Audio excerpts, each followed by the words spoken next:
Walden by Henry David Thoreau. Chapter I, Part II. Most of the luxuries and many of the so-called comforts of life are not only not indispensable, but positive hindrances to the elevation of mankind. With respect to luxuries and comforts, the wisest have ever lived a more simple and meagre life than the poor.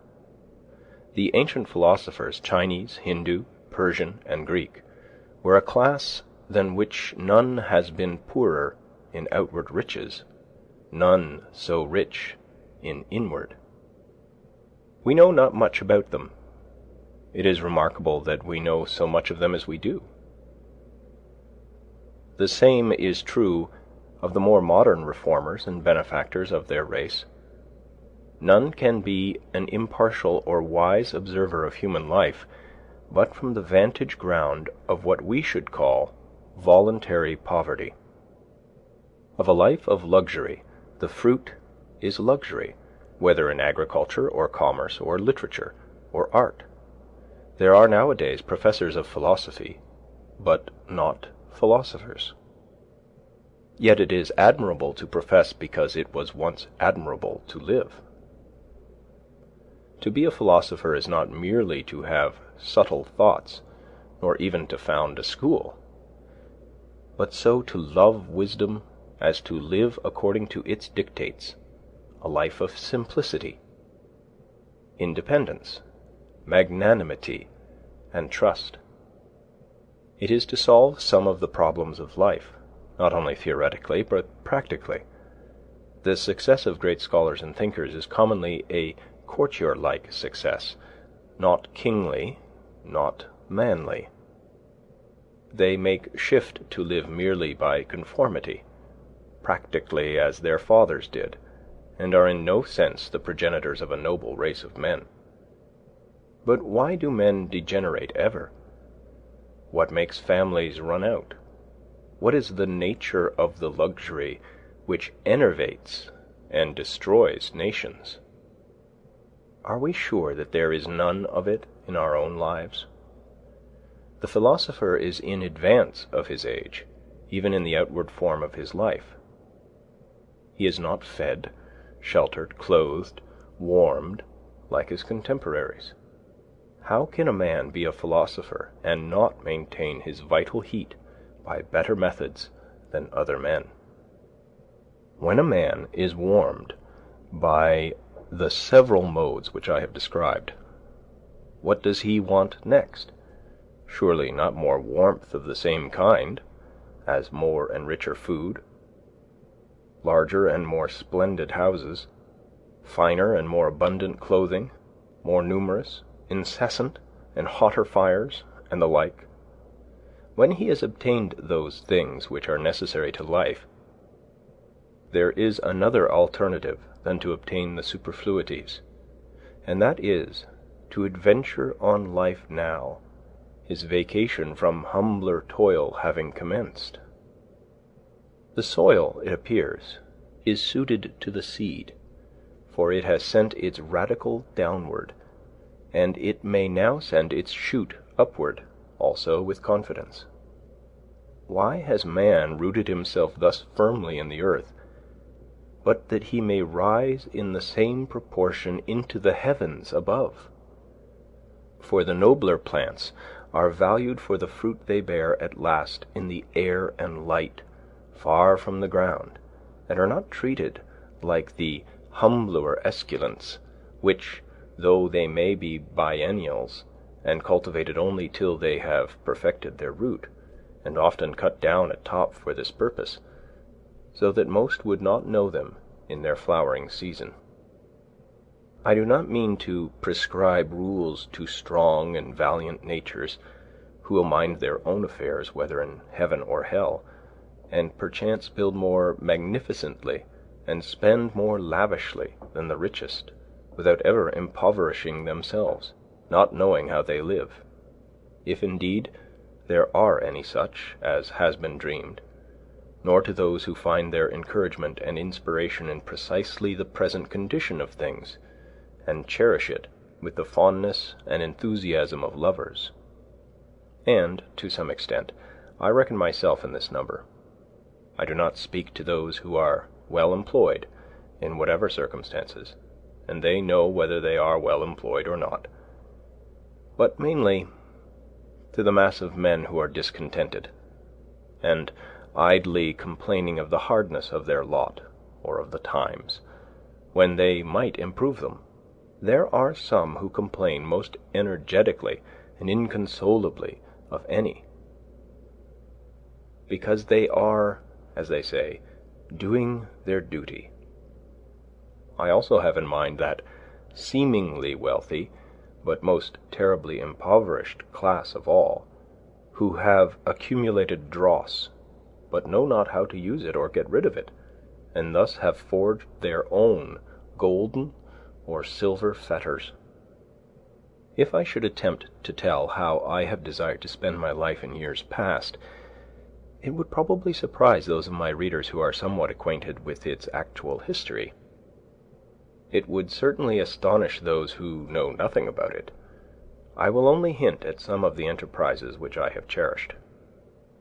In any weather, at any hour of the day or night, I have been anxious to improve the nick of time, and notch it on my stick too, to stand on the meeting of two eternities, the past and future, which is precisely the present moment, to toe that line. You will pardon some obscurities, for there are more secrets in my trade than in most men's, and yet not voluntarily kept, but inseparable from its very nature. I would gladly tell all that I know about it, and never paint no admittance on my gate. I long ago lost a hound, a bay horse, and a turtle dove, and am still on their trail. Many are the travelers I have spoken concerning them, describing their tracks and what calls they answered to. I have met one or two who had heard the hound and the tramp of the horse, and even seen the dove disappear behind a cloud, and they seemed as anxious to recover them as if they had lost them themselves.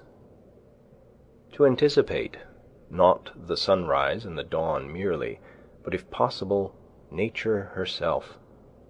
How many mornings, summer and winter, before yet any neighbor was stirring about his business, have I been about mine? No doubt many of my townsmen have met me returning from this enterprise, farmers starting for Boston in the twilight, or wood choppers going to their work.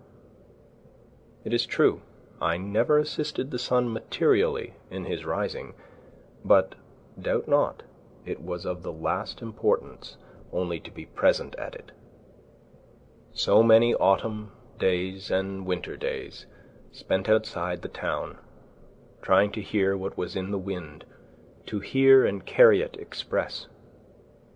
I well nigh sunk all my capital in it, and lost my own breath into the bargain, running in the face of it. If it had concerned either of the political parties, depend upon it, it would have appeared in the Gazette with the earliest intelligence. At other times, watching from the observatory of some cliff or tree to telegraph any new arrival, or waiting at evening on the hilltops for the sky to fall, that I might catch something, though I never caught much, and that, manna-wise, would dissolve again in the sun. For a long time I was reporter to a journal, of no very wide circulation, whose editor has never yet seen fit to print the bulk of my contributions, and, as is too common with writers, I got only my labor for my pains. However, in this case my pains were their own reward.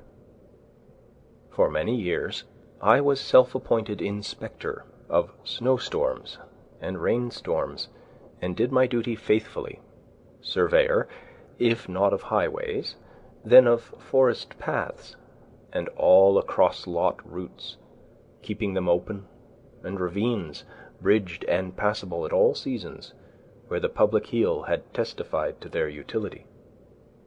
I have looked after the wild stock of the town, which give a faithful herdsman a good deal of trouble by leaping fences, and I have had an eye to the unfrequented nooks and corners of the farm, though I did not always know whether Jonas or Solomon worked in a particular field today.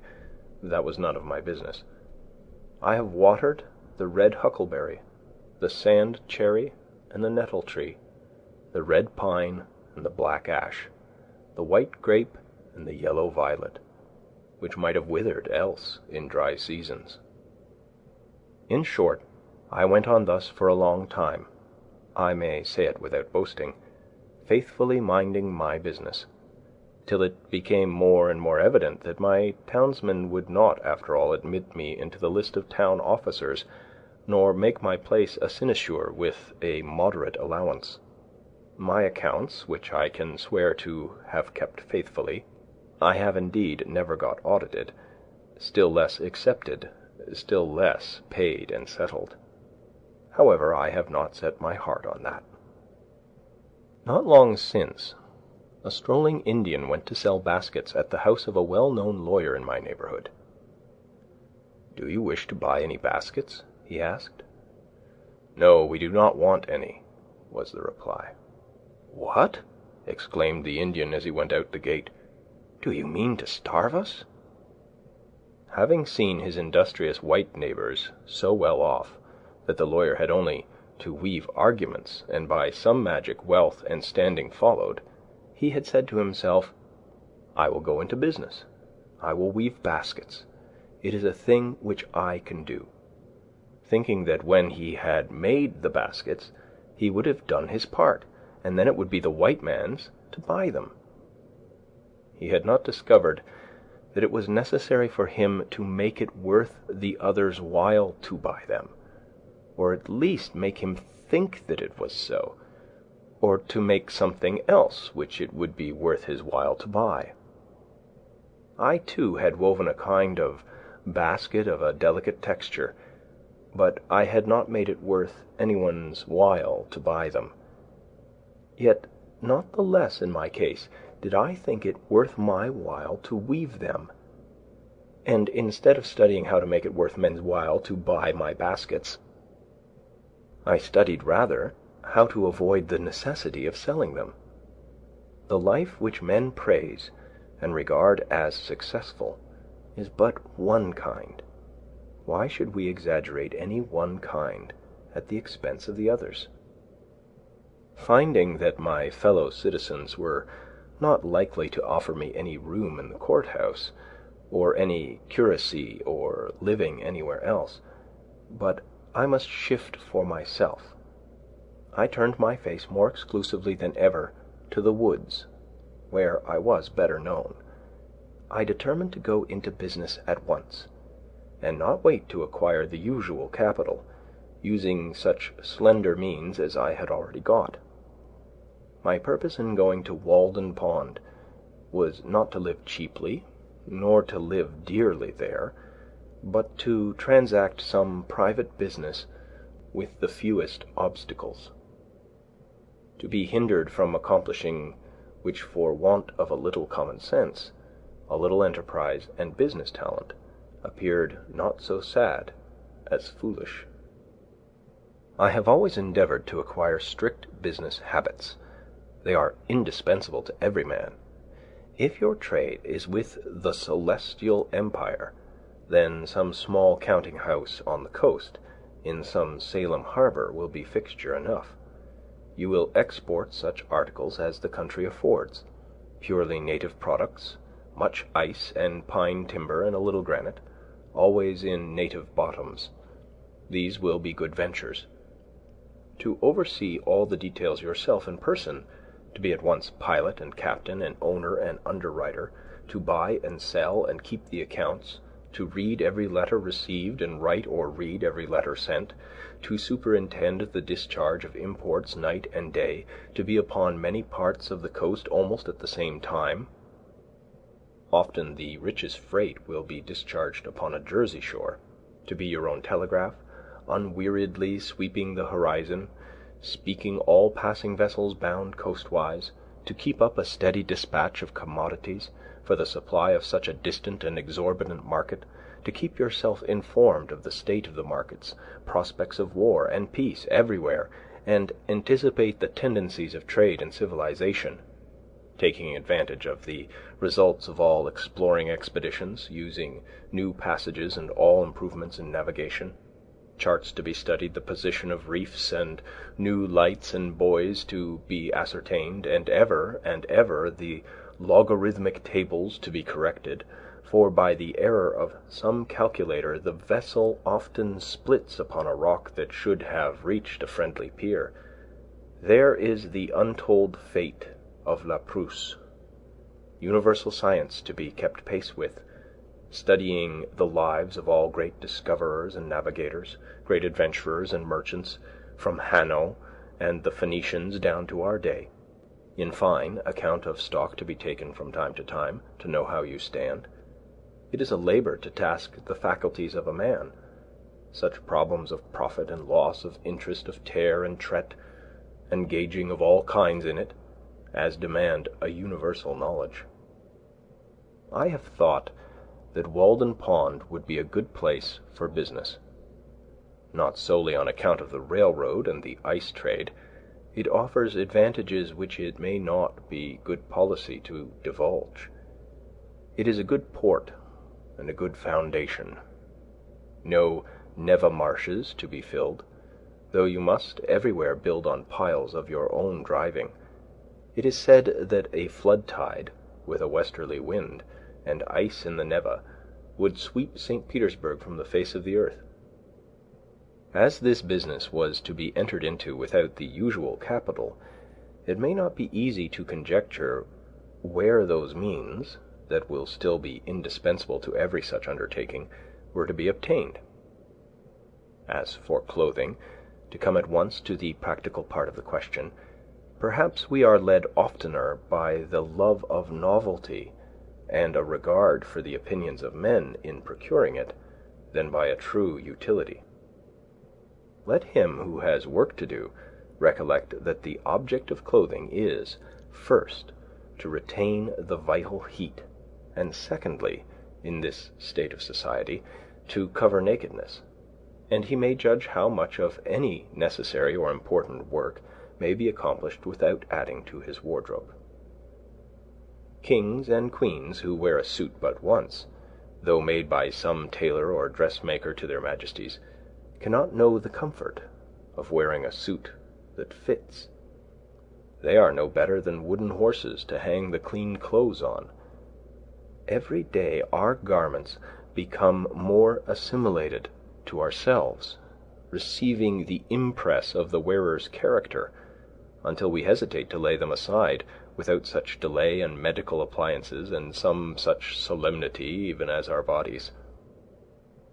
No man ever stood the lower in my estimation for having a patch in his clothes, yet I am sure that there is greater anxiety commonly to have fashionable, or at least clean and unpatched clothes, than to have a sound conscience.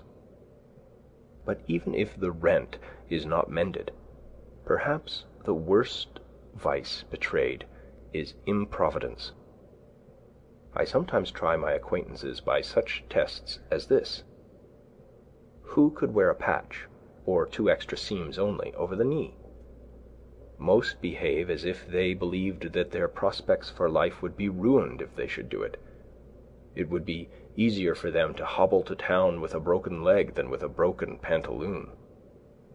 Often, if an accident happens to a gentleman's legs, they can be mended. But if a similar accident happens to the legs of his pantaloons, there is no help for it, for he considers not what is truly respectable, but what is respected. We know but few men, a great many coats and breeches. Dress a scarecrow in your latest shift, you standing shiftless by, who would not soonest salute the scarecrow? Passing a cornfield the other day, close by a hat and coat on a stake, I recognized the owner of the farm. He was only a little more weather-beaten than when I saw him last. I have heard of a dog that barked at every stranger who approached his master's premises with clothes on, but as easily quieted by a naked thief. It is an interesting question how far men would retain their relative rank if they were divested of their clothes. Could you, in such a case, tell surely of any company of civilized men which belonged to the most respected class? When Madame Pfeiffer, in her adventurous travels round the world from east to west, had got so near home as Asiatic Russia, she says that she felt the necessity of wearing other than a travelling dress when she went to meet the authorities, for she was now in a civilized country where people are judged by their clothes. Even in our democratic New England towns, the accidental possession of wealth, and its manifestation in dress and equipage alone, obtain for the possessor almost universal respect. But they yield such respect, numerous as they are so far heathen, and need to have a missionary sent to them. Besides, clothes introduced sewing, a kind of work which you may call endless. A woman's dress, at least, is never done. A man who has at length found something to do will not need to get a new suit to do it in. For him the old will do, that has lain dusty in the garret for an indeterminate period. Old shoes will serve a hero longer than they have served his valet, if a hero ever has a valet. Bare feet are older than shoes, and he can make them do. Only those who go to soirees and legislative balls must have new coats. Coats, too, change as often as the man changes in them. But if my jacket and trousers, my hat and shoes, are fit to worship God in, they will do, will they not? Whoever saw his old clothes, his old coat, actually worn out, resolved into its primitive elements, so that it was not a deed of charity to bestow it on some poor boy, by him perchance to be bestowed on some poorer still, or shall we say richer, who could do with less? I say, beware of all enterprises that require new clothes, and not rather a new wearer of clothes. If there is not a new man, how can the new clothes be made to fit? If you have any enterprise before you, try it in your old clothes. All men want, not something to do with, but something to do, or rather something to be. Perhaps we should never procure a new suit, however ragged or dirty the old, until we have so conducted, so enterprised, or sailed in some way, that we feel like new men in the old, and that to retain it would be like keeping new wine in old bottles. Our molting season, like that of the fowls, must be a crisis in our lives. The loon retires to solitary ponds to spend it. Thus also the snake casts its slough, and the caterpillar its wormy coat, by an internal industry and expansion. For clothes are but our outmost cuticle and mortal coil.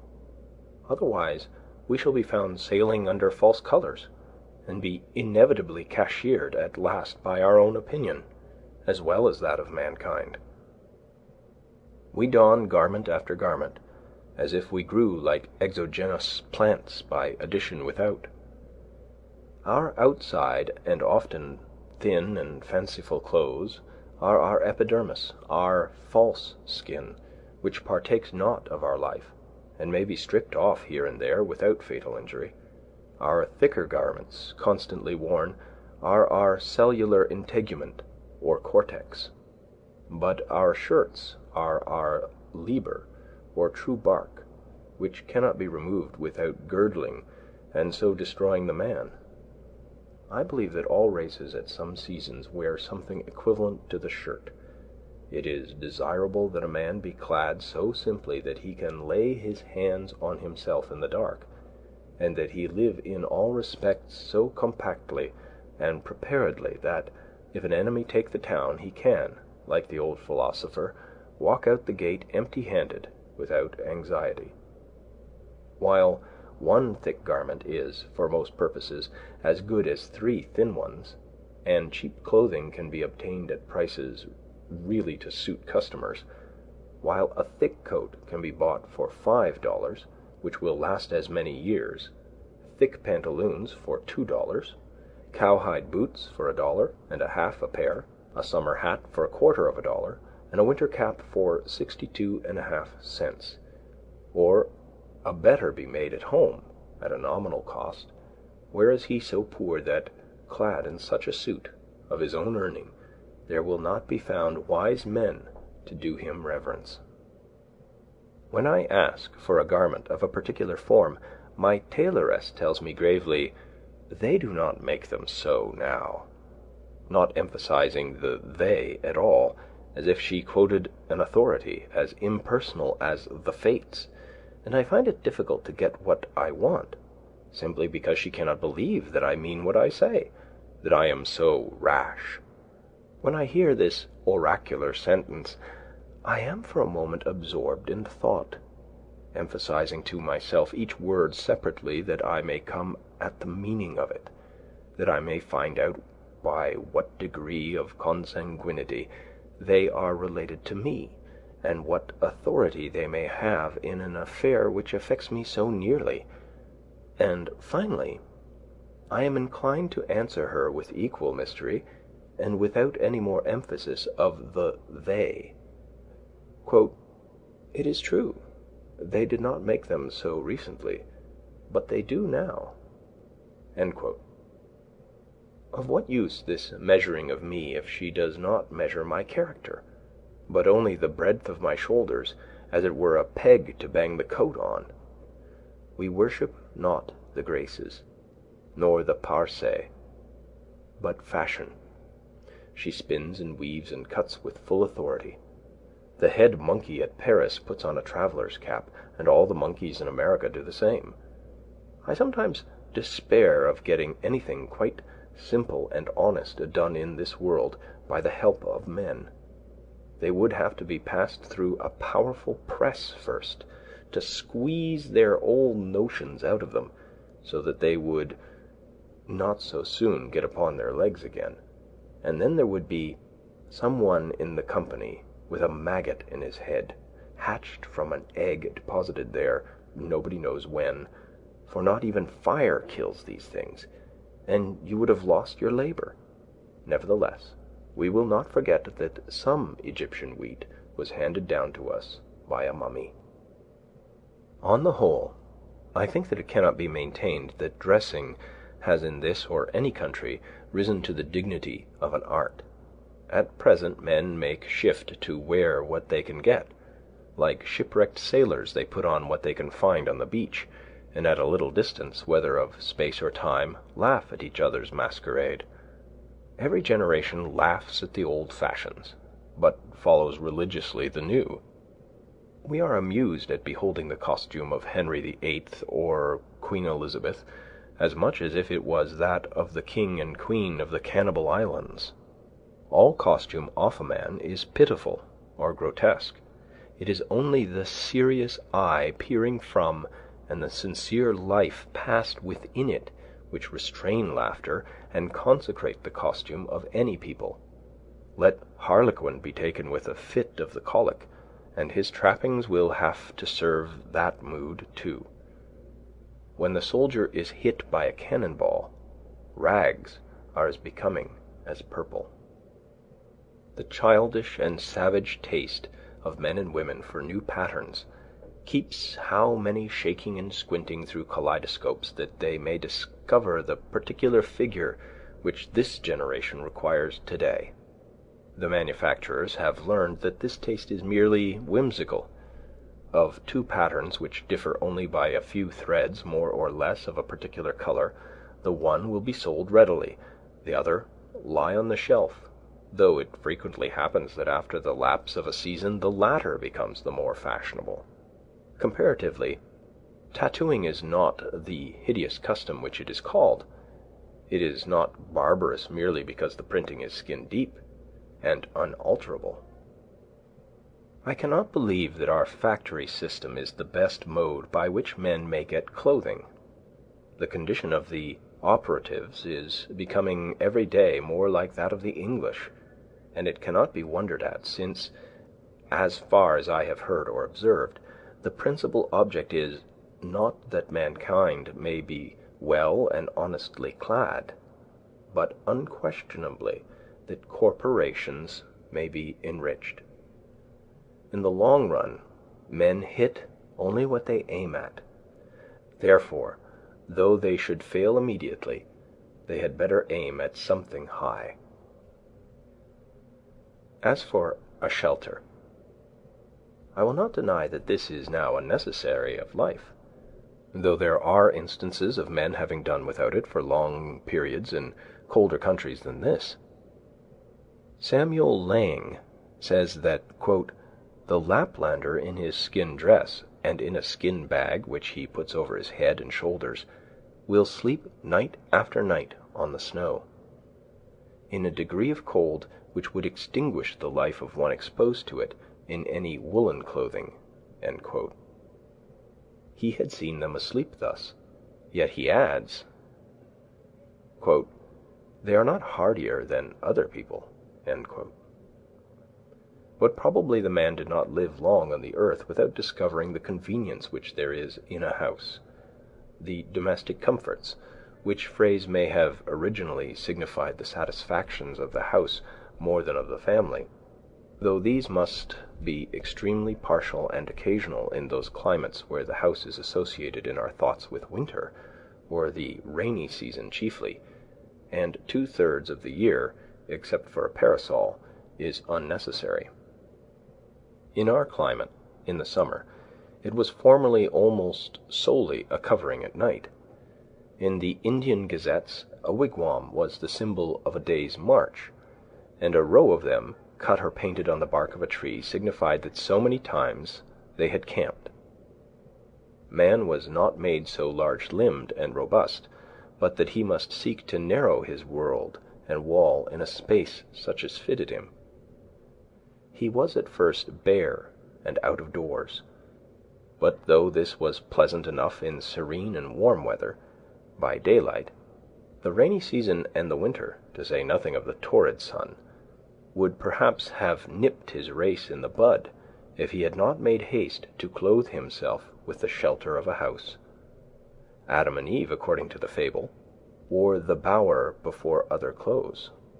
Man wanted a home, a place of warmth or comfort, first of warmth, then the warmth of the affections. We may imagine a time when, in the infancy of the human race, some enterprising mortal crept into a hollow in a rock for shelter.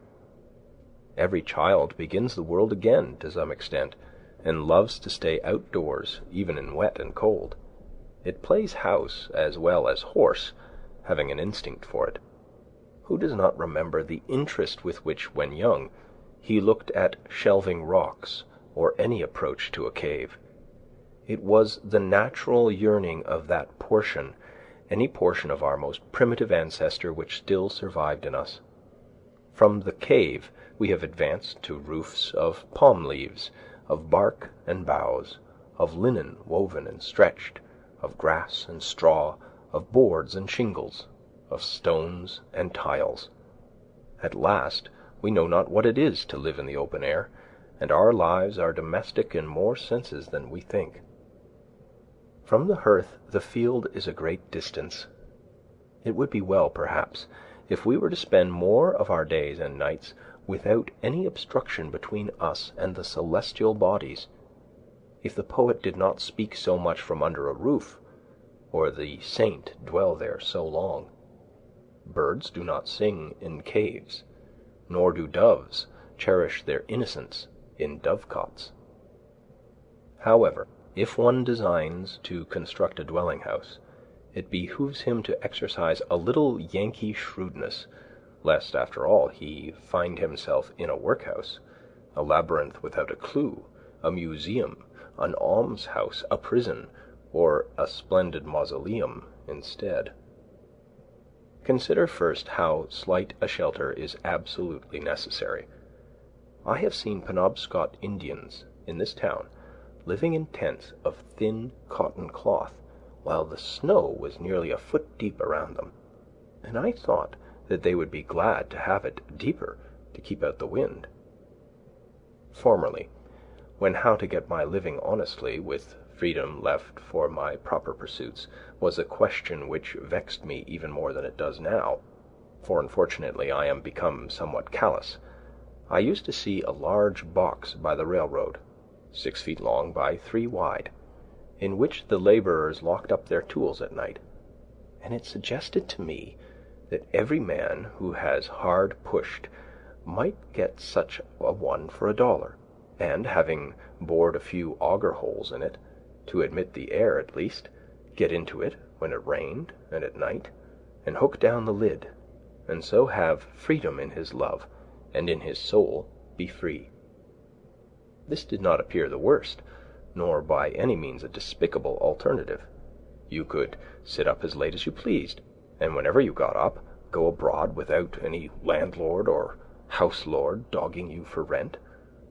Many a man is harassed to death to pay the rent of a larger and more luxurious box, who would not have frozen to death in such a box as this.